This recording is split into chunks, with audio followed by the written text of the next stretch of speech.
20 years in corporate communication, and I'm specialized in digital communication. So today we'll take a look at the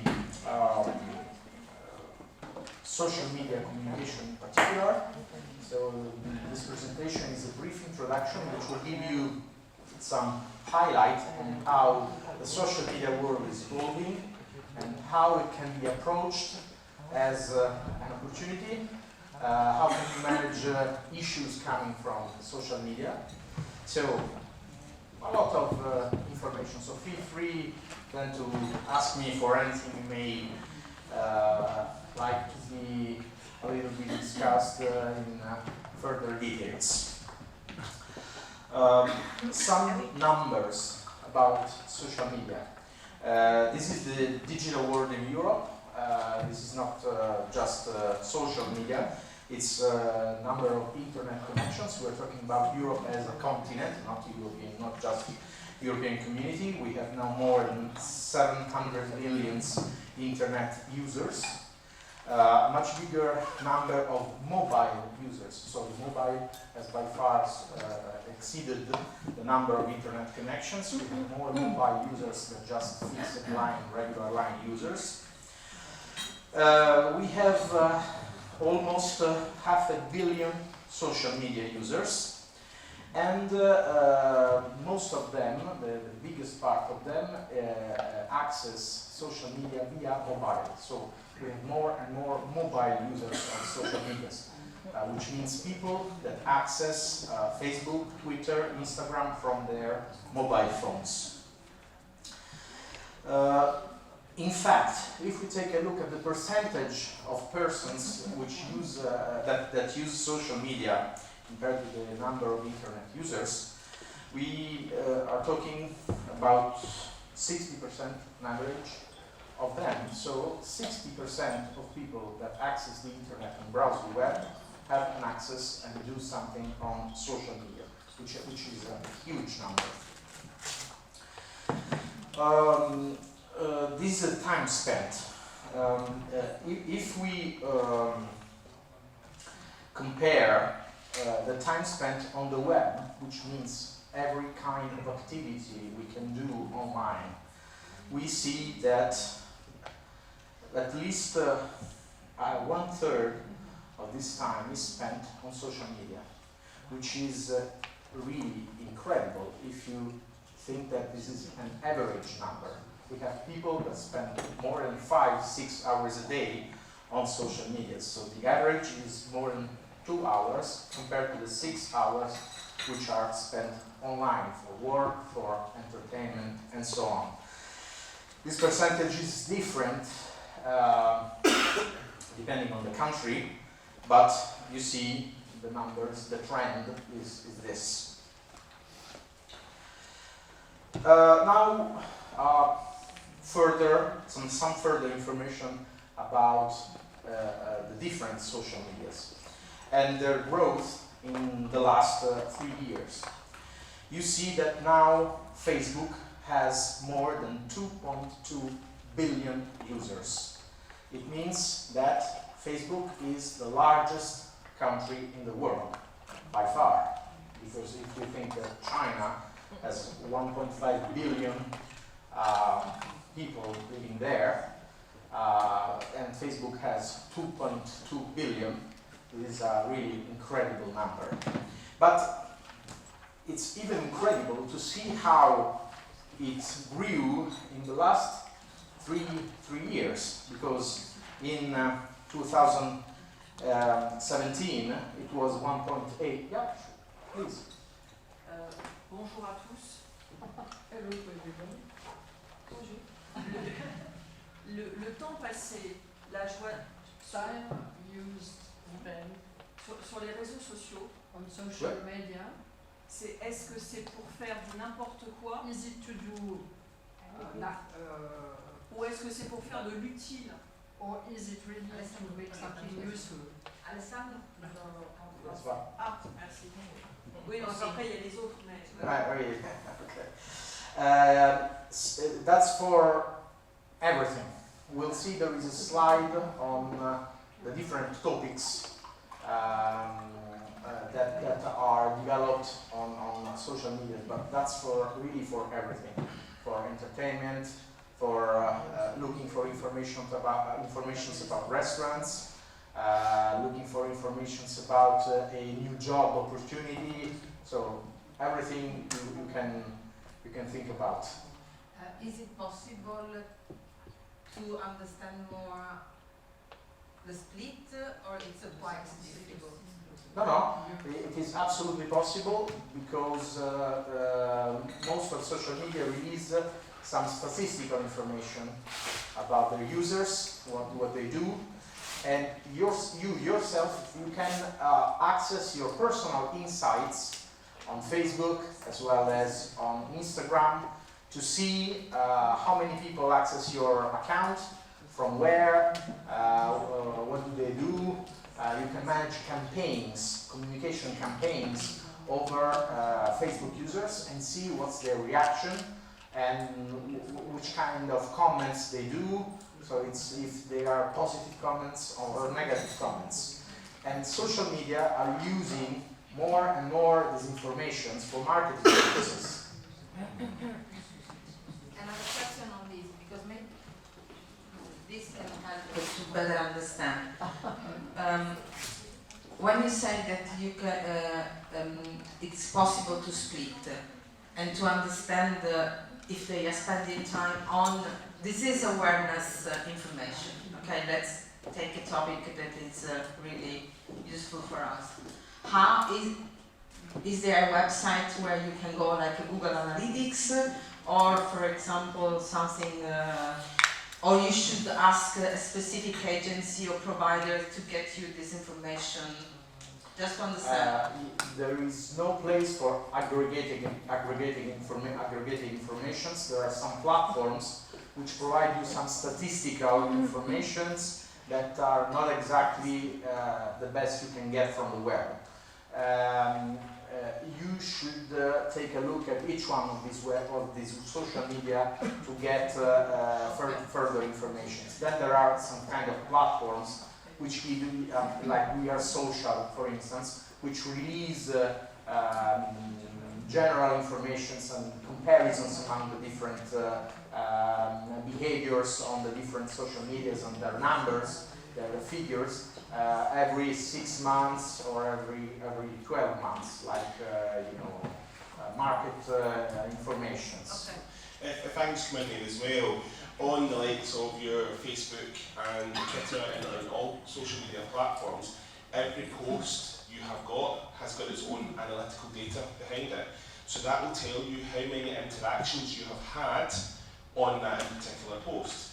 So you can engage to see how popular certain types of posts are and hone in on that type of information to build your following and to build your followers on the social media platforms.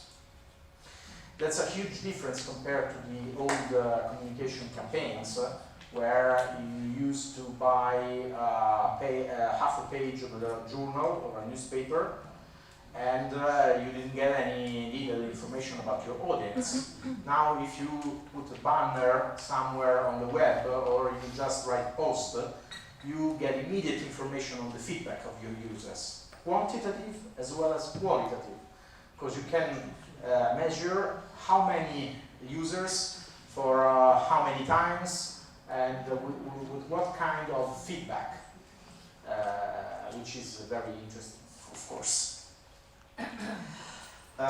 So, coming back to the numbers, you see this huge growth of Facebook. It's still growing, every year double-digit growth, and by far now the largest social media in terms of figures. This is very strategic because it's not only a matter of numbers, it's a matter of offering services to the largest worldwide audience that can be reached by a platform, online or offline. If you think that the largest media groups, so televisions, can reach no more than 1 billion people, you'll see the power of Facebook. So when Facebook says I'm gonna develop my coin, my own coin. That means that government should be very, very concerned, because if this coin works, that will be much more used than the dollar or than any other kind of coin in the world. But that's just an example. If Facebook launches an initiative and this works, and it works, it will be the most successful initiative in that field all over the world. But there is not only Facebook. There are other social media. Yeah, please. Sorry, just a quick question. We're trying to say. Sorry, thanks. If as a group we're trying to reach young people and educate them towards obesity as they grow older, and young women especially as well, it's going to have children. I don't know much about social media, but what I've heard lately from young people is that Facebook, and you've mentioned it a lot, is for old people now, my age group. So I'd like your opinion on that, because they're talking a lot now. Like I hear my daughter saying that, who's on Facebook? That's for old people. So you've Instagram and Twitter. Now I don't know, like maybe you can share in on this one, but it's just, you mentioned and it's the highest, which is interesting. It's not what I'm hearing from young people, and I mix a lot with young people. So that's just an opinion. Yeah, it's true. There is a slide on the breakdown, on a graphical breakdown of social media users. So we will see in more details what's this composition. What is interesting to see is that it's absolutely true. Facebook users are more 35, 45, 55 than younger users. Because younger users are now using other social medias which are more interactive, with more videos, and are a mix of chat and social network, like, for instance, TikTok. But these are very targeted, so they are not as large as Facebook, which includes the whole world from 15 to 65, 70, 75. But we'll see the differences, because each one of the social media has a different target, and the users can vary in a relevant way. Alessandro, and there are other two things. The first is that when you have an account on Facebook, Yeah. maybe you don't use it anymore, but you don't close it, it stays. So the people are still there, although they use less, Yeah. or they use it temporarily. The second is that Facebook users are not just people, they are companies. You know, so these, for example, there are a lot of companies that have a Facebook page, account in US, in Europe, in Africa, you know, so don't think about individuals, think also about communities and companies, okay? Yeah, there is also difference between account and fan page. So you can have both, or just one of them. What is also interesting to say is that we have a quite incredibly uniform composition in terms of geographies. So Facebook is not something which was growth in the US and that's it. It is in the US, it is in Europe, it is in South America, it is in Asia, except China, which is the most difficult countries for every kind of American corporation to come in and develop, because Chinese people are developing their own social medias, which by the way are quite controlled by the government. Let's come back to the key figures about social media. The second largest by far is YouTube. This is very interesting. Maybe you know that YouTube is the most important social media for sharing videos. Its growth has been huge in the last 3 years. It started from 1 billion and now is 1.9 billion, so it's not so far from Facebook. And if you think that YouTube releases all kind of videos, you'll see that's by far larger than any communication media group in the world. It manages 7% of the worldwide share, which means that it's by far larger than any media in any Western country. The third largest is Instagram, which, by the way, has been purchased by Facebook, so it's now property of Facebook, and shares images. So it's the main social media sharing for sharing images among its users. And it is mainly used by mobile phones, so it's directly connected to the camera of the phone and allow you to share your photos with your friends and your users. Now it has almost 1 billion users from the 500 million which it had 3 years ago. So it doubled in 3 years.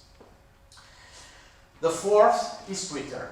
Twitter is the only one in this slide which did not grow, and it is in a very big troubles, because when you don't grow and you in 3 years you lose users, or you are almost at the same level of users, investors won't trust you anymore, and will create you very big problems in getting investments.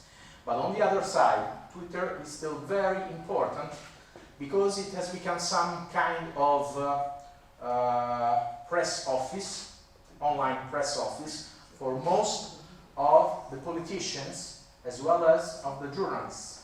If you take a look at the newspaper, you will find for sure some release of some president or president of some country or chairman of some company. Trump, for instance, uses Twitter, as well as Boris Johnson. You see that the recent agreement between Great Britain and European Community has been communicated by Juncker as well as by Boris Johnson almost at the same time on Twitter. Before making the press release, that was something incredible 5 years ago, ahead of a country communicating such an important agreement through a social media. That's really incredible. So, though if Twitter is not growing and is still keeping the same level of users, it is more and more important on the institutional side, as well as on the news, for the news world. Let's take a look at the fifth, LinkedIn. LinkedIn is the main platform for professionals sharing their professional informations, their CV, and as well as for HR to get information about their employees, actual and potential. It is still growing. The numbers are quite huge because 300 million people with a high level of high cultural level using the social media just for professional purposes is a really huge numbers. And now HR in corporations use LinkedIn as the main source for getting new resources, human resources. So they just look at LinkedIn as their main source to find new talents and attract new employees. Then there is Snapchat. Snapchat is a very popular social media, which is a mix of chat and social media, and that's exactly the example of social media for younger people that we were talking about. Now is about 300 million, it's 2.8 million users, but it's mainly in the US, it's not that popular in Europe. And the last one is Pinterest. Pinterest is a smaller platform. We are talking about a smaller platform if you have 2 billion, 100 million users. So that's something which should be interesting to consider. And it's based on sharing interests and informations about things you like. If we take a look at the active users which are exposed to advertising messages, we see that the numbers are still huge, less than the others, which were just the users, but still huge, which means that a campaign, an advertising campaign on Facebook as well as on other social media can be the most successful campaign you can do just because of the potential audience you can reach. And key trends, you see, we have said many of these things. So Facebook is growing, YouTube huge growth, Instagram huge growth, Twitter stable or losing, LinkedIn huge growth, Snapchat quite a huge growth. What you can see here is that they all grow. The majority of them is still growing. So it's incredible. It's a very quick run, which is still going further. Breakdown of users by age. You see the difference. So what is very interesting is to see that there is a huge percentage, about 40–50% depending on the social media, which is over 35 years old. So that's social media are no more something just for young people or students. They are for all kinds of people. But there is a slight difference among them. So some of them are for younger people. You see, for instance, Instagram, which has 58% users among between 25 and 34 years old. But it's interesting to see that if you think that a 35 years old or a 40 years old person can spend 2 hours a day on Facebook, that's a major thing, in my opinion. I have a question. Yeah, sure. To this chart, because it's data about the individual users, or, for example, it includes the corporation and companies. Because I am the individual, but I am also the coordinator, admin of some companies' fan pages. So it's only individuals, or it's also the people who are coordinating the other things? That's just for personal accounts. Okay. Which means that is the age that you declare when you open a social media account, a personal social media account. Only personal. Only personal. Okay.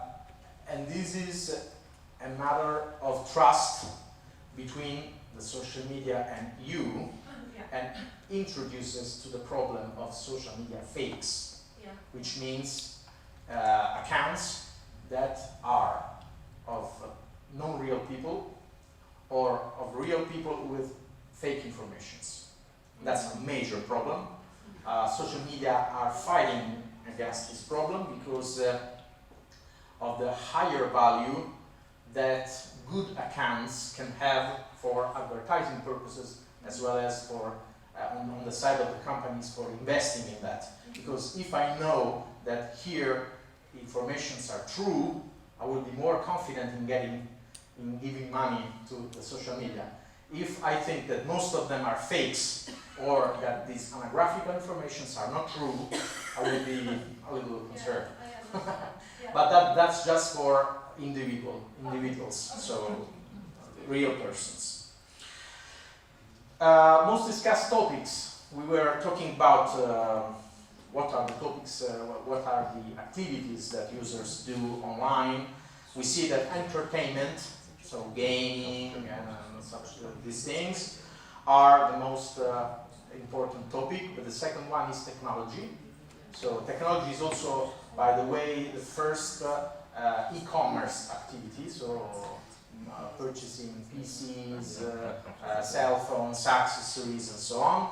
Travel and wellness is the third, and interestingly for us, healthcare is the fourth. So healthcare is one of the most important topics discussed online. Then restaurants, food and beverage, fashion, finance, and beauty.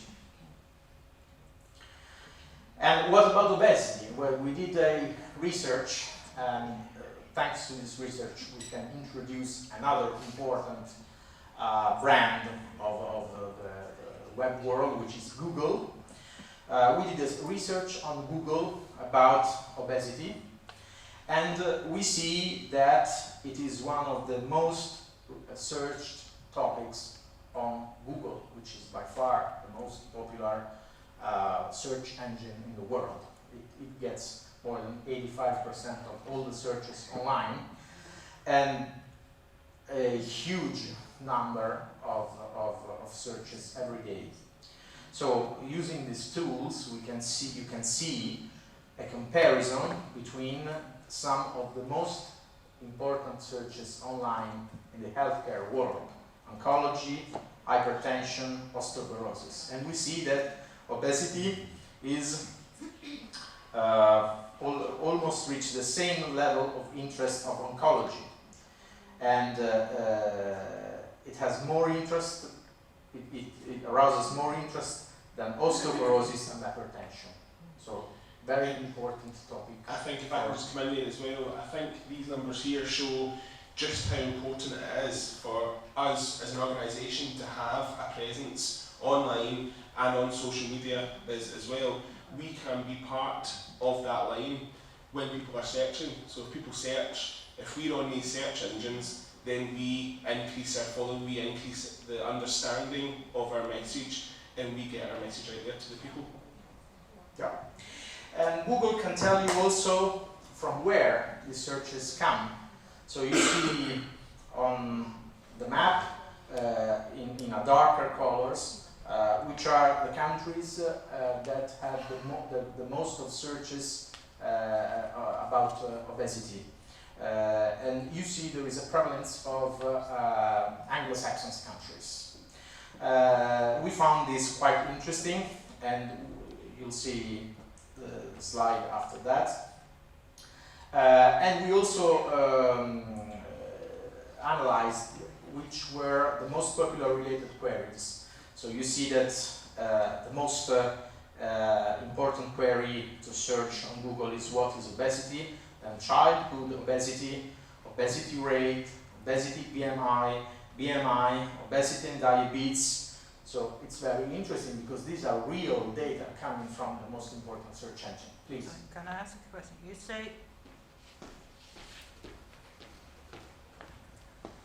You say you got most of the highest queries from Anglo-Saxon countries. Did you Highest number of searches highest searches of, on the search yeah. engine. Did you look for search terms only in English? No, of course. If you look at the comparison English between Spanish, obesity, obesidad, obesité, you see the difference. The red one is obesity in English, the blue one is obesidad in Spanish, and the yellow one is obésité en français. Okay. So it's by far the English term is by far the most searched. We don't consider, of course, non-Western languages. It could be interesting to see if non-Western languages has the same percentage or not of searches, but this is for the Western world an interesting message. This is very interesting, I think, also because if you take a look at the Yeah, most searched words, you'll see Other language, of course, other countries, of course, people also search In English, maybe. in English much earlier, much more probably than French or Spanish. yeah, I agree. Except maybe for I agree. example, Portugal. That's why we made the geographical composition, Thank you. because Google can detect your IP address and can get the information about where you are when you do some kind of search. What I was telling is that it's very interesting for you, in my opinion, to take a look at the related queries, because the related queries means the terms, the words which are more interesting for people to search for on the web. And it is very important to take a look at them in editing contents for the web world, because these contents will be indexed in the search engines, and if they match the most popular words that are searched on the search engines, they will be more visible. So the organic results, which means the results you get on Google when you type a word, will be influenced by that. Please.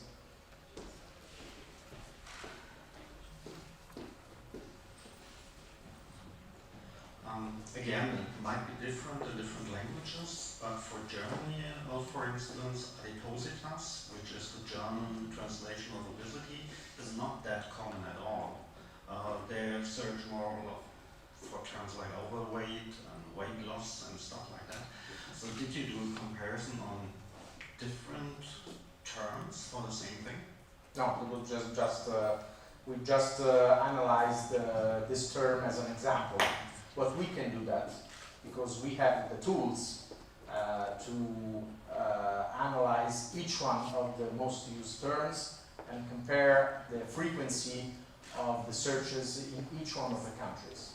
So we can tell how many searches are done in Germany on obesity in comparison with these other 4 or 5 terms. So it's very to the point. So what we can do on social media. First, you can also think about this difference between identity and image, because social media is not a matter of yourself talking to yourself. It's a matter of yourself talking to the people and people talking to you. So it's a matter of image. How is their perception of you from different users? And this perception was in the old world was influenced mainly by media, because you were not able to reach many people outside the traditional media. 20 years ago there were newspapers, TVs and radios, and you had to talk through these platforms to get a large audience. So your reputation was badly or positively influenced by the media. Now it's no more like that. It's not true that your perception is influenced just by the web or just by the social media. It is much more complex now. There are different platforms, many different platforms, which interact to get information, from the world and to release information to the world, interacting one each other, which work in a very different way and have to be considered and managed. So there are still newspapers which influence, of course, your opinion. You cannot trust them, but they influence your opinion in any case. There are search engines, there are still radios, which, by the way, is the traditional media which is reacting in the best way to the invasion of the web and of the social media. There are the blogs, which are less popular than the social media, but work very well in the niche, for the niche, which means that they can have smaller communities of 10,000, 40,000, 50,000, 100,000 people, but work very well because they trust this blog, or they use this blog to get their opinion about something. There are still the TVs, of course, and then there are the social medias. So it's more and more complex, and it involves more and more risks, because as they interact. So if it's a bad news comes from the newspaper, it can then spread on the social media, or it can just grow on the social media until a certain point and then explode on the traditional media. So there's a very interesting relation. And by the way, Yeah. all the newspaper now have social media. Yeah, of course. So you have amplified exponentially the value of the media, because it doesn't publish only on the traditional paper way, but they publish on their website and on their social media channel.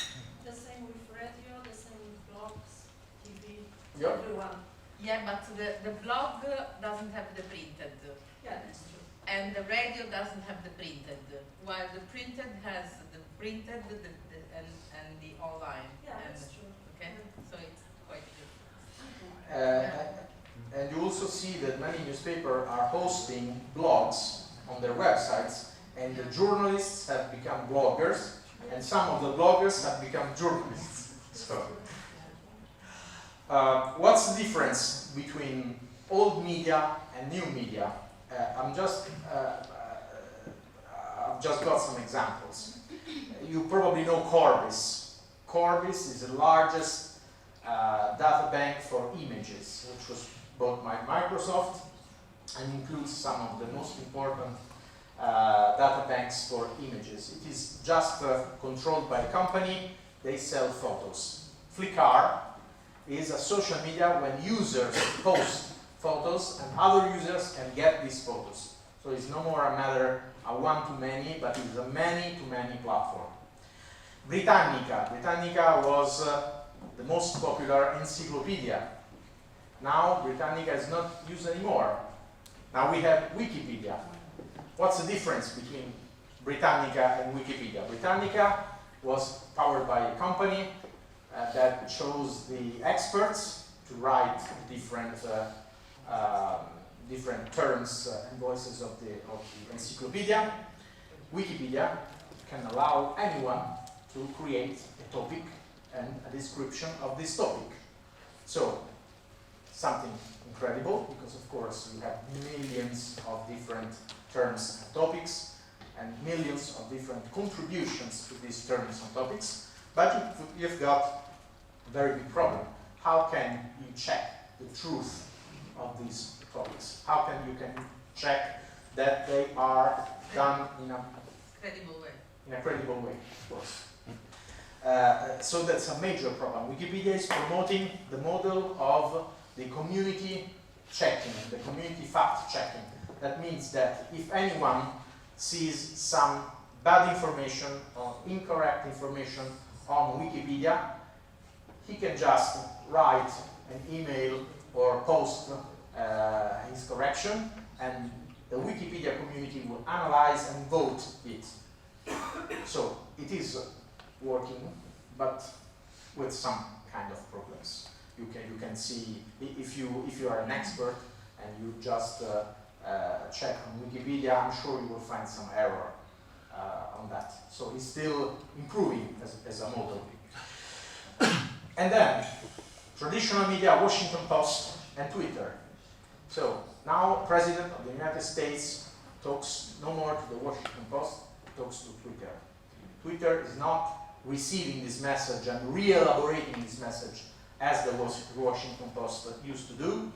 Twitter is just a platform. So you can write down whatever you want, and Twitter will spread it all over its network.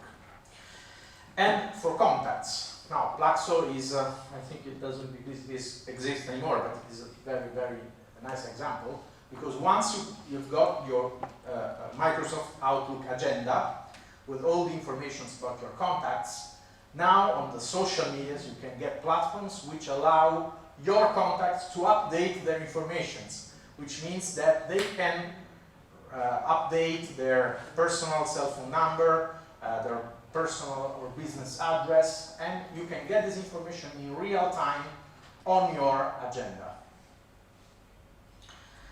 And so, how the exchange of information is changing in this new world. There is a first phase which is the genesis of information, so the place in which an information is born.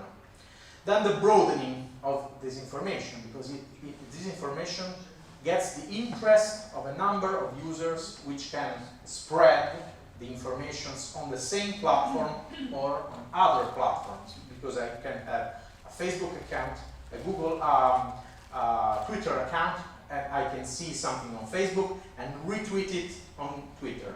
Please. Faut-il encore avoir la bonne information avec la pertinence à faire diffuser pour qu'elle soit relayée derrière? But you must have really the pertinent information to be spread on other social media. Yes. Parce que la complexité des réseaux sociaux, The complexity of social media. Tout tient sur la notoriété. Or, un travail qui est fait sur 20 ans peut se détruire en 4 secondes. Yeah, so the work that you've done in 20 years can be break down in some seconds. I agree. I agree. It can last for years. Or it can, well, Oui. Yeah, yeah. It's absolutely true. This is a very, let's say, democratic world. But if no one has more power on users than other users, it's very difficult to say which one of the users is right and which is wrong. What is the right information and what is which is the wrong information. So it's a problem of the credibility of sources and a strong argument of the traditional newspapers who say, I'm the one who can guarantee the quality of this information, the truthness of this information, and social media cannot. Les cadavres remontent toujours à la surface. It's true. It's true. Then there is a third phase, which is the further discussion across the different medias, and then the final amplification, which goes not only to the social medias, but also to the search engines, which is something that we'll see. And in this very complex world, there are also new figures, which are no more comparable to the traditional journalists, because they are like journalists, but they are their professional is not their profession is not communications.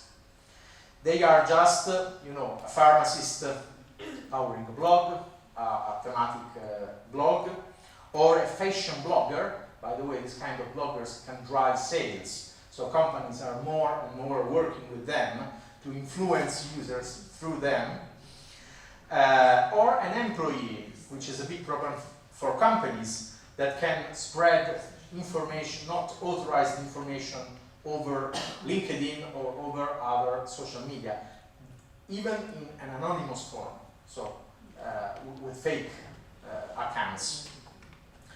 And this is part of this complex platform, because if there is a problem of credibility, and on the other side the number of sources of an information is exponentially bigger than the past, so the problem is becoming more and more big.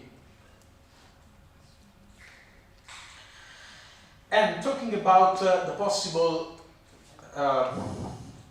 crisis that can arise from the new communication platforms as well as the old ones, we see that there are two possible models. In the first model, we have some bad information that becomes an issue and a crisis is born on social media, becomes a crisis through the social medias until it reaches the traditional medias. And then it stabilizes on, becomes stable on the search engines, which means it's no more news, but it's still there. In this particular case, we see that there is an opportunity, which is manage this issue or crisis before it is spread through the traditional paper all over the world. So you have, with the red arrow, you have a reaction possibility, while on the green arrow you see, a proactive possibility of action, while with the green arrow you see only a reactive possibility. Once something is on the newspapers, it's very difficult to be proactive. You can just react to the newspaper news. If some news is still on the social media and has not become a news of the traditional media, you can work on that, manage that, and prevent the explosion of the crisis on the traditional media. On the other hand, you have another, maybe more complex situation, which is a crisis, an information that is born on the traditional media and then spreads on the social media. In this case, social media amplify this news, and maybe they cannot, it's more difficult that they can add informations to this news. It is possible if someone reads something on the newspapers and then is part of this news, he can just add a video or add a content which changes the news.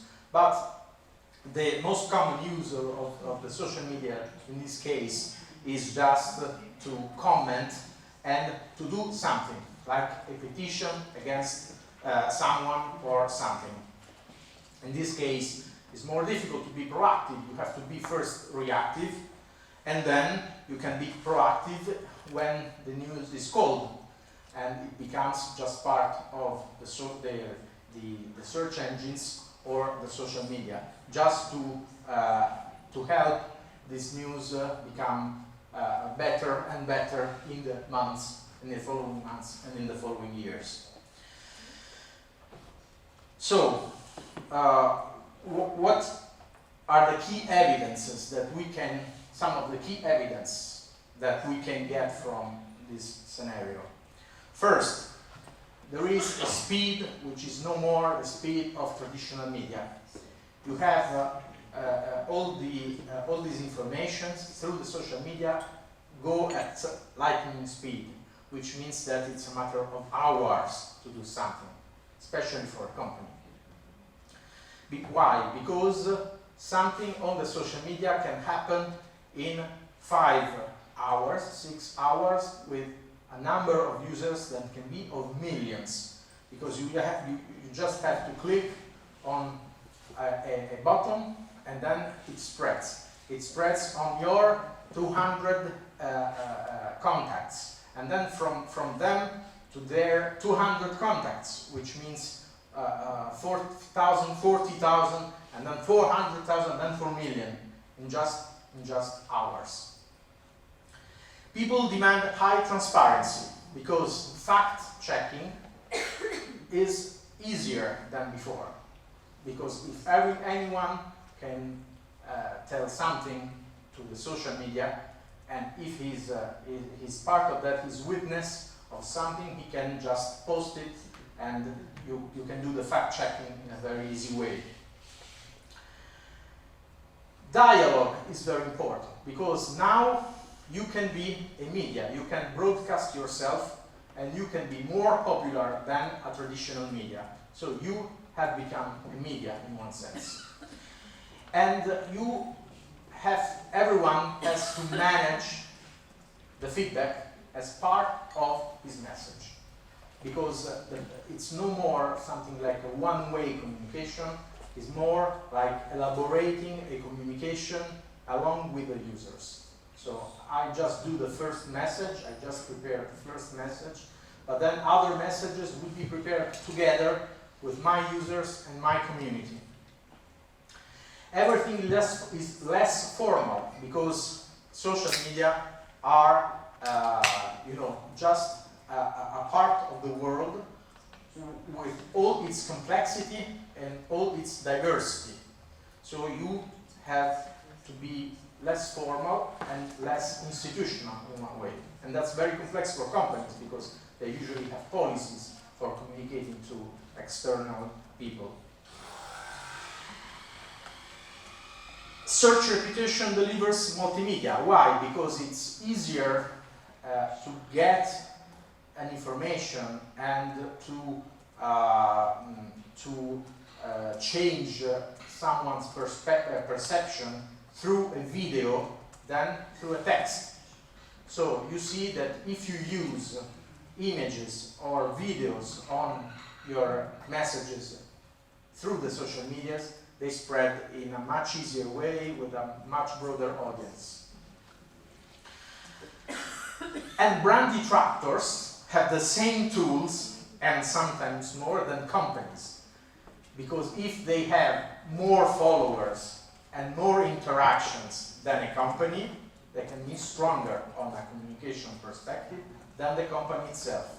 So it's no more a matter of the big company against one single person. It's like the company facing to a community of millions of people and users. Again, some trends. Very difficult to keep secrets.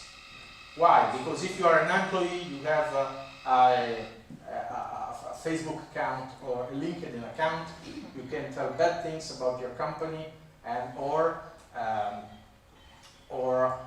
just react in a bad way to something that the company says, and you will be more credible. But not only, in your Facebook you post what you do, so everyone knows what you are doing.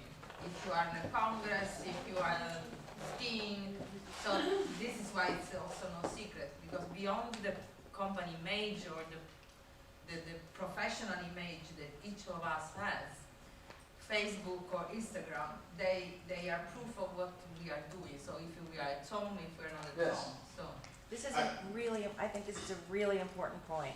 So when the personal and the professional merge, you just have to be aware that you create reputational risk to your organization by the personal sharing you do. Exactly.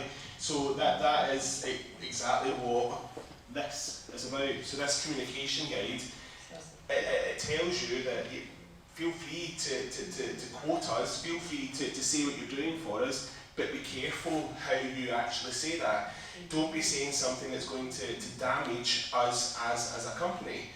And that's why it's very important to monitor what you're actually posting online before you post it. And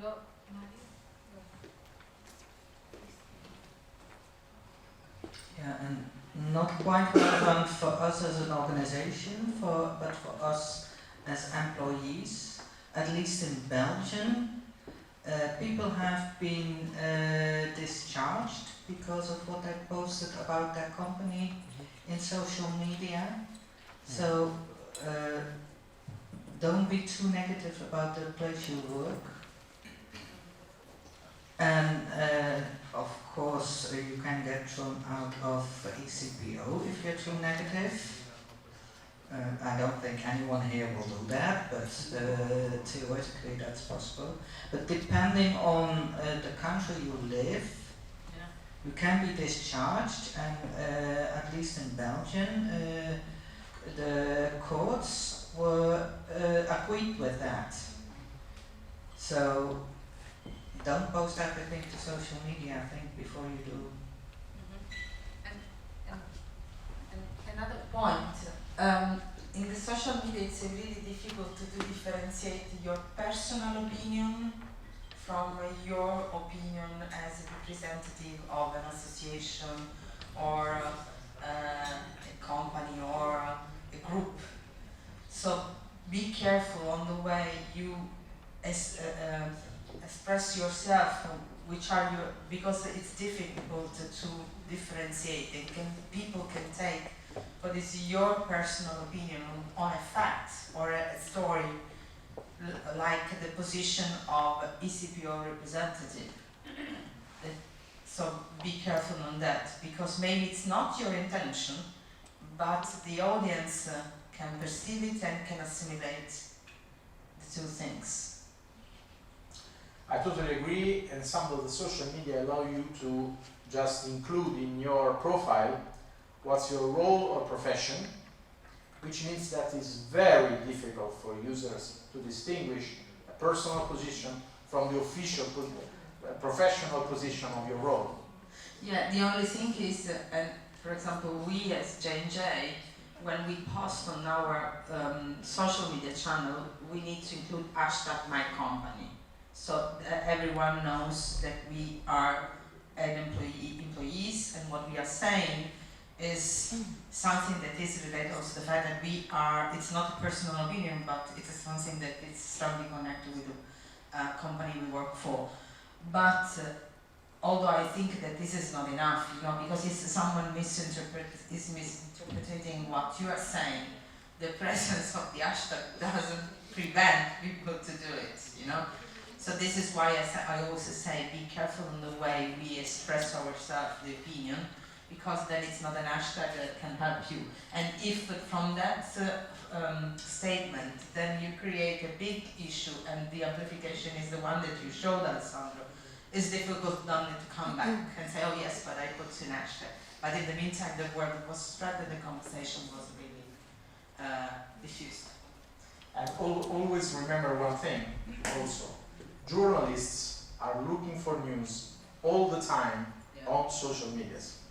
So if they can get also silly news, silly bad news that can be spread online. Let me give you an example.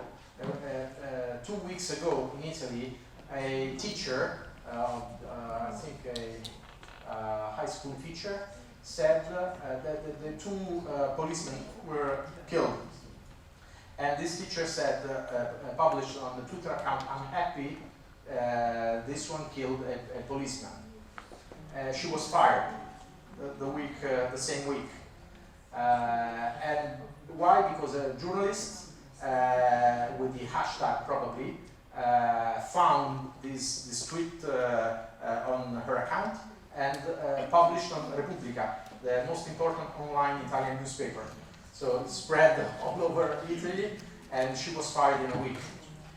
So that's, something that you can think is just put there for 5 persons. It's my account. It's my account, no problem. Okay, it will be spread all over the world on the newspapers and so on. So any individual has the power to expose the personal, what were once private conversation, making them public. Of course, you have private tools on the social medias which can allow you to communicate in a private way to other single users, but they can still do copy and paste on their public profile or their public wall on Facebook, and these conversations, which were private, now have become public. And then I was saying one-way messaging doesn't work anymore because, of course, the nature of social media is something which includes a feedback. In the same message, a feedback, the possibility of a feedback is included, and inviting customers into a conversation can be the most effective way to build goodwill, of course. And so you have to continuously listen not only to the replies to your messages, but also to the key trends of the social medias on the topics that may interest to you.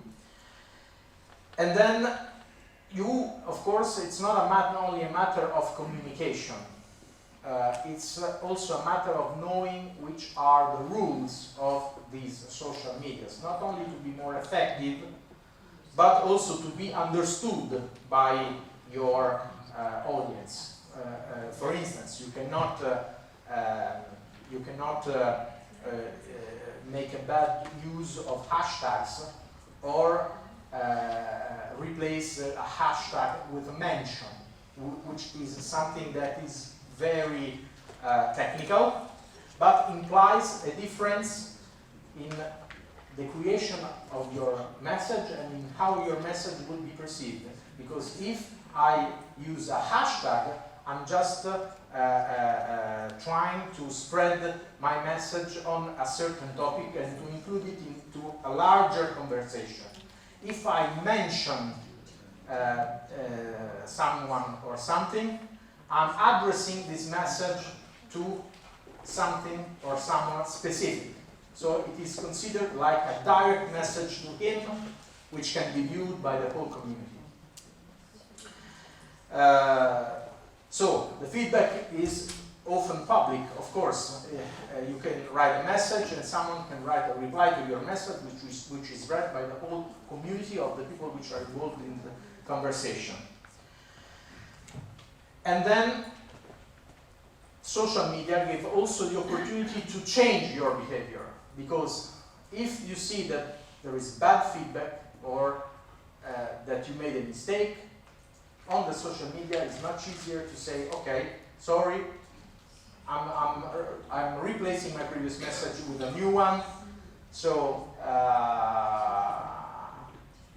I change my behavior based on the feedback that social media are giving to me.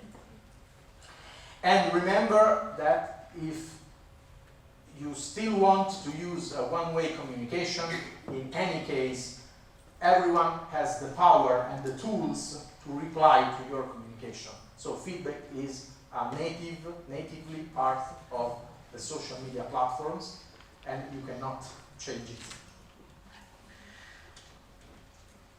Now, search engines.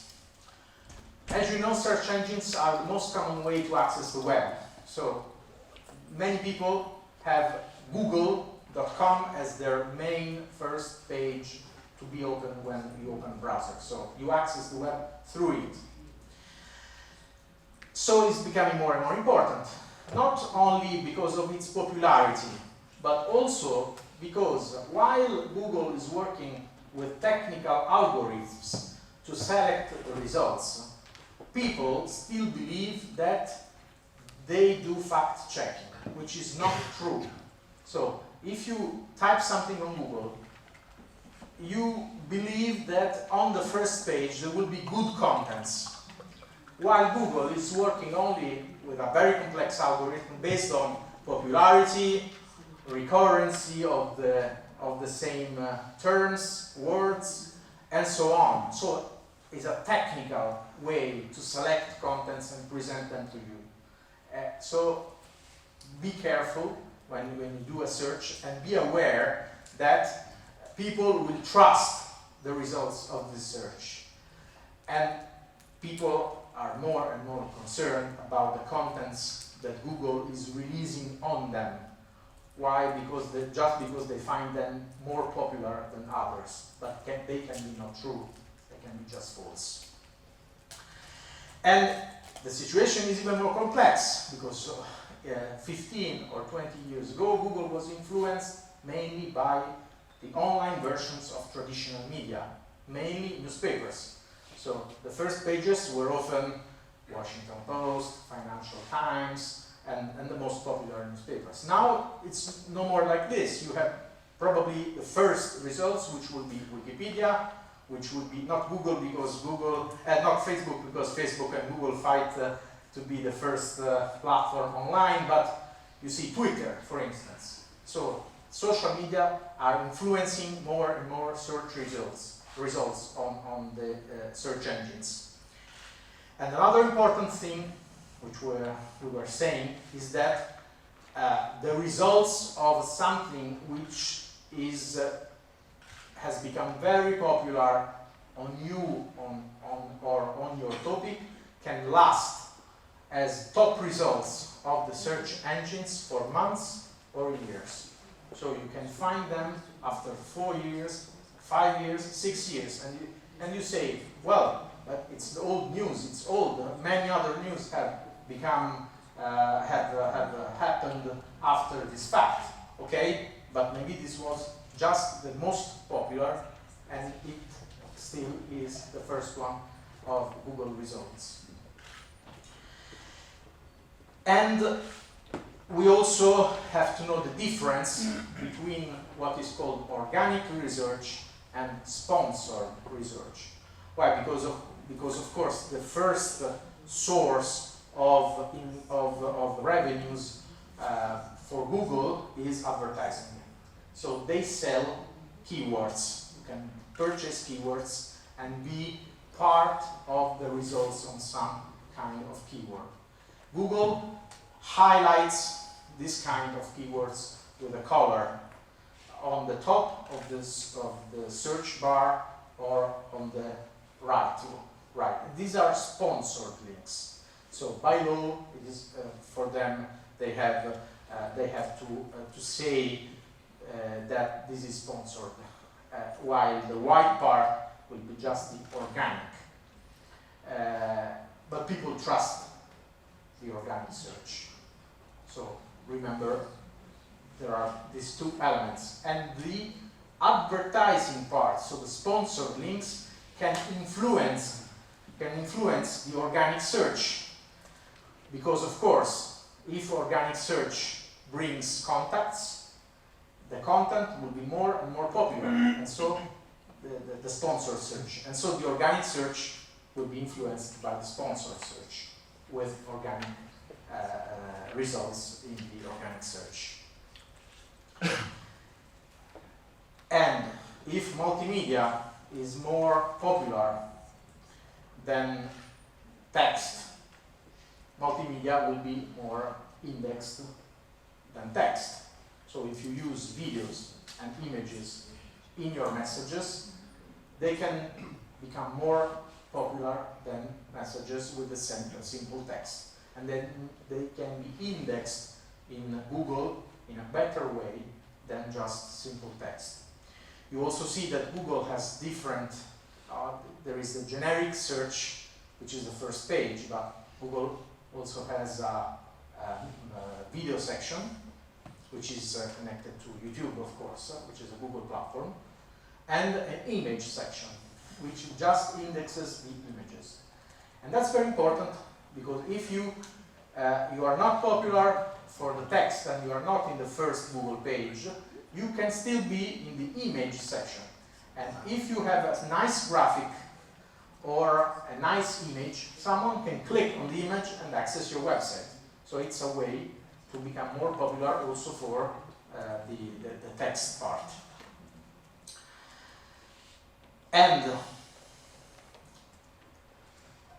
unfortunately, when you have a bad content on Google, it's more and more difficult to dislodge this content from the key first results pages, because you have to be at least as popular as the bad content. And if you are not creating new contents, bad contents will be still there and will last for years. So, the world has changed.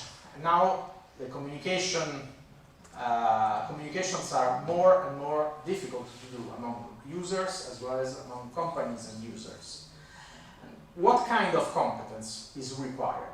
So we know that content is still the most important thing. So you have to be relevant, you have to be interesting to users. And so communication skills are still very, very important. But if you don't know how to manage a hashtag or a mention, or how to keep your message within the format that the social media is requiring you to use, you won't be relevant. You won't be even, in some cases, accepted by the social media. So you have to know some technical skills which will help you to manage your message and to spread it over the social media. So the new skills include communication, include some kind of technology, because you have to know that if you post a video, you cannot post a 1 gig video. You have to optimize it. You have to reduce the length of this video, because usually on social media people won't watch videos of more than 20, 40 seconds. So over a minute is difficult. You have to know the media, because if you want to spread your message, you have to search for the most relevant hashtags, which will help you to connect to the media and to be relaunched and reshared by this media. If you're a company, you have to balance your corporate alignment and your corporate culture and your corporate policies with the new peer-to-peer language, which is more informal, as we said, and faster than before. So you cannot get approvals for everything. You have to manage messages in a time frame of minutes or hours, and you cannot ask your boss everything about your feedbacks. So, if we divide the methodology that can be used to approach the social media communications into 3 big parts, that could be the listening. So you have to take a look using the social media tools as well as cross-platforms which can help you manage this part, to the topics that are relevant and interesting to you. Analyze these contents, getting relevant informations like the Google Trends informations, which can show you what's the popularity on a topic, what's the geography of the popularity of these topics, and so on. And then to develop interactions. And then come back to the listening. So it's a very interactive process which can help you manage this. So if you are at the communicating part, maybe not just a company, but a person, you can use the power of social media to do things and to interact with the real world. If everyone has become a potential media, he can broadcast himself, he can spread news, he can use multimedia, so videos and images, can attract audience, can use new online tools which are very powerful, like e-petitioning. If you have, you can use platforms like change.org to promote a petition, and not only to be shared, which can not only to be shared by users of the social media, but can also interact with institution and the real world, because this petition can be brought to the parliament or to the official authorities, which can be influenced by the numbers and by the force of this petition online. And of course, an online petition is much less expensive than doing the collection of signatures or just a traditional petition. It can reach millions of people just in weeks. And these initiatives can move politics. They cannot. The Brexit petition, the petition against Brexit, made 6 million subscriptions in less than 6 months and has not influenced the politics. Brexit is still there. Have reached the agreement, but there are some other cases of great success of these petitions because they influence the rulers. The petition is just one example of viral campaign. You can develop these campaigns using your social media accounts if you have many followers, or using accounts which are very popular that can join your initiative and spread information on their community. So you have to design interesting contents, you have to develop story angles, which can be interesting and can be shared by other users on the social media. And so, again, you have to do it in the right way required by the social media, so the technical skills are required, and create a viral loop, which means a growth in visibility of your initiative, even if you don't spend any money on advertising. So that's just a free way with no cost to develop a communication. And if we take a look at new influencers that have reached this result, you see that there are figures online which did not have the economic power to develop advertising campaigns, but became very popular. This is just an example. Jacopo Medio is a freelance journalist who developed a campaign, a social campaign against the barriers for disabled people in the railway station as well as on board trains. He became, by the way, a nightmare for Trenitalia and Italian public railway company, because each one, Trenitalia, was tweeting something. Jacopo Medio said, "It's not true, I'm here, I cannot, there are no facilities for disabled people." And bad comments from social network, thousands of users saying, "Trenitalia, you're not right, it's false," and so on. But since 2015, he became one of the most important influencers in Italy. President of the Republic awarded Jacopo for his initiatives. And now he's working on airports and on all the facilities for disabled people. He's an influencer.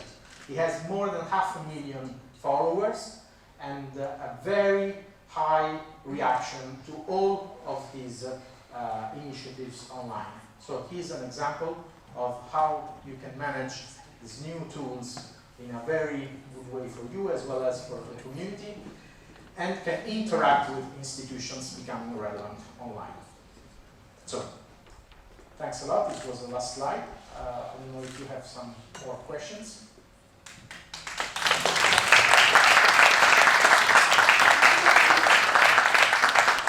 I think on the back of what Alexander was saying there is social media is our key.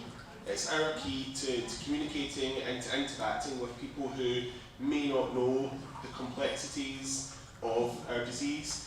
So it's really important that we use the tools that we have got to spread our message as far and as wide as we possibly can.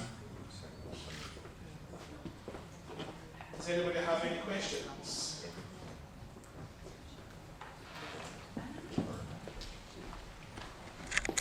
Not so much a question, but maybe a comment. I'm using the Google reviews to, well, in my case, to make comments about accessibility. In all the reviews I place about restaurants or hotels or everything. For example, I've made a review about this hotel. The rooms are wonderful, they're all accessible, but there are no toilets for accessible toilets in the main areas. I put that in the review. I put other things in there, like about the breakfast, about the service and everything. But in all my reviews, there are a few things about accessibility, on whether there are toilets, whether you can get in, whether, and everything like that. And my reviews on Google Reviews are very well read. That's something we can do too. And people trust them. People trust them, especially if it's not one line, but if it's a longer review. People trust them because they're real people posting. Yeah, the social media can impact your everyday life. If you think about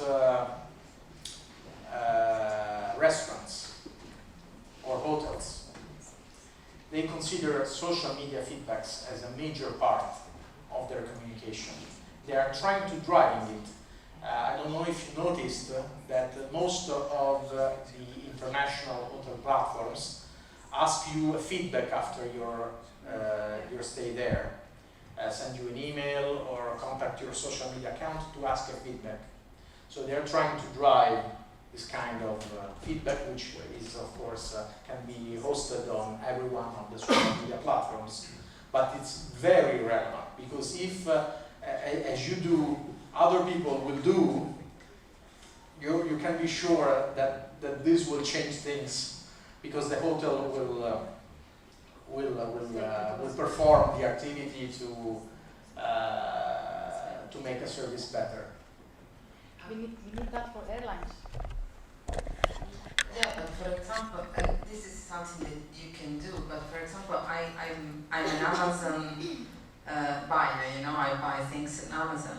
And last week I bought something for my mother, and the seller sent me an email saying, before putting the feedback, if you have a negative feedback to post, before putting the feedback, call me and I will solve your problem in case you have a problem. So they take this into consideration, and they understood that the customer experience, the personal experience, the people experience is the most important thing. In US there is maybe three, I don't know if you're familiar with it, there is a Patient Like Me. Yeah. So it's a website, and then it's also an app online where you can post your experience as a patient. And you can say what you have done, which was the center, how they treated you, how was the treatment, how was the experience. So we don't have this in Europe, and there are a lot of attempts to realize it, but this is something that think about that. So sharing the perspective of the patient with other patients so that they can have a similar experience or a different experience, a better experience. So that's why when I said before that take into consideration what you share and what you say, because there is an area of, let's say, cross-contamination between your personal experience, your role within an association, your daily life as a person. When there are these three things together, you have a power. So you can use this, we have power as individuals, so we need to use it in the best way. And it's interesting to see that Jacopo, that is Italian, his reputation went beyond Italy, even BBC and Al Jazeera. So each of us can have the power to go beyond the borders if you do the right thing and in the right way, with the consistency and the credibility that Jacopo gained, you know, because Jacopo is not just complaining, but he's proving, is engaging people, and is also promoting when things change. So it's not just complaining, there is another aspect that it's important. Don't just complain, but promote when things are going the right way.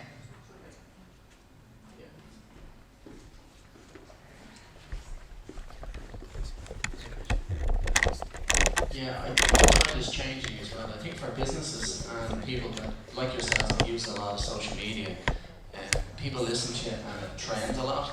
Me personally, as a personal Facebook user, because of my age demographic, I don't really believe everything I see. I call it fake book, because I think we all know when we see stuff in the happy families and they're all great, you know, it's bull really.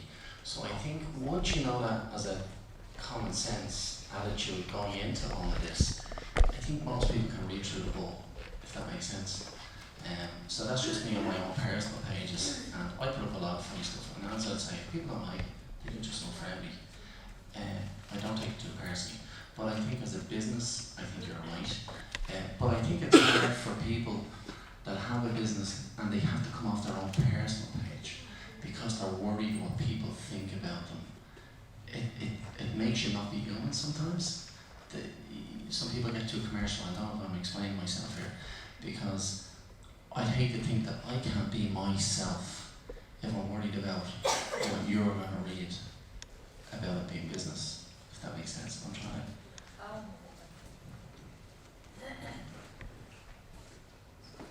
think that you have to behave differently than you do. You just need to consider the impact of what you do. That is different for me. But I don't think. This doesn't mean that you have not to express your opinion, but we are aware that in this environment, what you say has a different impact than just a two people conversation. That's all. But I think I'm 56. I think I've gotten this far without upsetting or insulting anybody in life or disrespecting people. So I'm just saying, I don't think I should have to worry about that anyway because I'm a good person. But I agree with what you're saying, but I don't think I should have to be taught in a lot of respects. I think we should know this as adults. We've reared our families and we've gone through life in business and life. So I respect what you're saying, and there has to be, whatever. But it's sad the way the social media and the world has changed that we have to be like that. That's all I'm saying with the social media platforms out there. Because we all know there's bloggers and influencers out there, and they're making a lot of money out of it, and they're creating their businesses. And I think it's very important for that. But yeah, it's sad.